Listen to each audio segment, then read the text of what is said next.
Hey, what's up? This is Mr. Davidian and welcome to Story Time. Today we are learning the Greek and Roman mythological story called the Auriga, the Roman slave.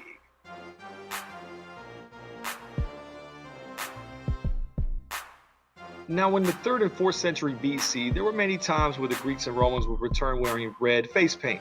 This represented the god of war, Mars. Also, they would wear crowns. This would represent being a king like Jupiter. And they would sacrifice to the god of Jupiter in the temple of Jupiter when they would return. Now, as the legend goes, when Roman commanders and generals would return victorious from a battle, they'd be paraded in the streets and the crowds would yell to them that they were a god. But notice in the chariot there's this guy, the guy who's supposed to remind the general that he's just a man, he's just a mortal. So what do you do after a great victory? Well, party, of course.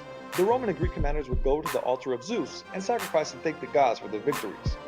Now, a similar stage design was used by Hitler in Nuremberg called the Zeppelinfeld, and used again by the Democratic National Convention in 2008, where Obama also gave a speech. Now, with the increase of Christianity in the 4th century, a lot of the pagan gods started to get renamed into Christian saints, like Jupiter was renamed to Peter, Gaia was named Mary, and a lot of other statues and a lot of the pagan altars and statues were kept around in the Vatican, Rome, and around the city. Now, some of the Roman and Greek architecture that we adopt here in the United States are obelisks.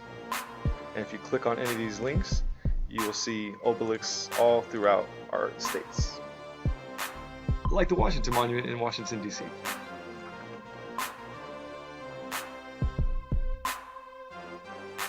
Now, the U.S. didn't just adopt pagan statues and idols from Rome, they actually adopted the Republic and Senate after Roman politics.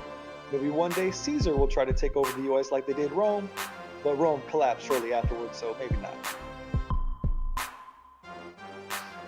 Now, some heroic attributes that we learn from the Roman story of the slave is that we need those friends in our lives that help us stay humble and not get too conceited or big-headed. And number 2, like the Congress and Senate, working in teams is better than working by yourself.